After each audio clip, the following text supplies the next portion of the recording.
अस्सलामु अलैकुम दोस्तों।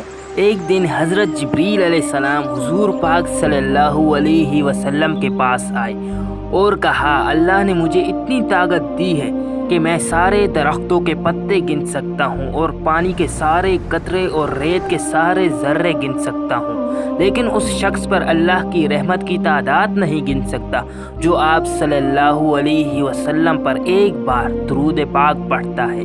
सुभान अल्लाह। दोस्तों, आप और मैं एक साथ मिलकर एक मर्तबा दुरूद पाक पढ़ के इस वीडियो का आगाज़ करते हैं। बिस्मिल्लाहिर्रहमानिर्रहीम।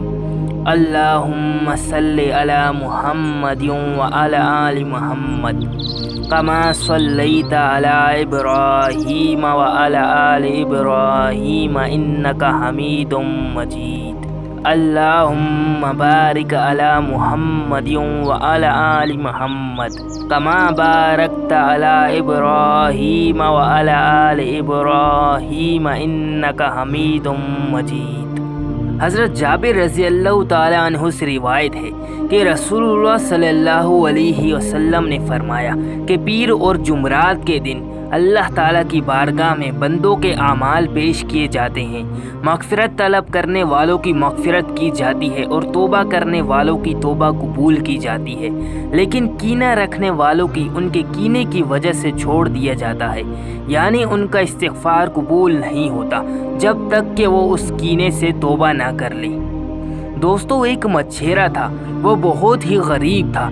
रोज़ाना मछलियाँ पकड़ता और अपना पेट पालता था। एक दिन एक मछली उसने काटी तो उस मछली में से एक कीमती मोती निकला। मछेरा बहुत खुश हुआ। उस मोती को बेचने के लिए सुनार के पास गया तो सुनार ने कहा, ये बहुत ही ज़्यादा कीमती है, इसकी कीमत मैं नहीं दे सकता, तुम बादशाह के पास जाओ। वो मछेरा बादशाह के पास गया। बादशाह ने कहा, ये तो बहुत ही ज़्यादा कीमती मोती है, चलो हम तुम्हें 6 घंटे का मौका देते हैं, तुम खजाने में जाओ, जो कुछ लेना चाहो ले लो। उस मछेरे को खजाने के अंदर छोड़ दिया गया। वहाँ मछेरे ने देखा कि वहाँ हीरे मोती सोना चांदी सब कुछ है और खाने पीने की भी चीज़ें हैं। उसने कहा, मैं थोड़ी देर कुछ खा पी लूँ। उसने खाने पीने में 2 घंटे ज़ाया कर दिए। फिर उस मछेरे ने देखा कि वहाँ शाही बिस्तर भी लगा हुआ है। उसने कहा, 1 घंटा सो लेता हूँ, क्या फ़र्क पड़ेगा, 3 घंटे में बहुत कुछ ले लूँगा। वो सोया तो सोता ही रह गया। बहुत देर के बाद किसी ने उसे लात मार के जगाया और महल के बाहर फेंकवा दिया और कहा कि तुमने 6 घंटे खाने और सोने में गुजार दिए, अब तुमको कुछ नहीं मिलेगा। वो रोया, गिड़गिड़ाया, लेकिन उसे कुछ नहीं मिला। मेरे दोस्तों, सोचने का मौका है, हम यहाँ नेकियां और सवाब कमाने आए हैं, कहीं हम खाने और सोने में तो वक्त नहीं गुजार रहे। आज की इस वीडियो में हम आपको शवाल के दूसरे जुमरात का एक ऐसा वजीफ़ा बताएंगे। अगर आप इस वजीफ़े को कर लेते हैं तो आपकी हर हाजत, बड़ी से बड़ी परेशानी और हर मुसीबत आपकी ख़त्म हो जाएगी और आपकी हर दुआ कबूल होगी।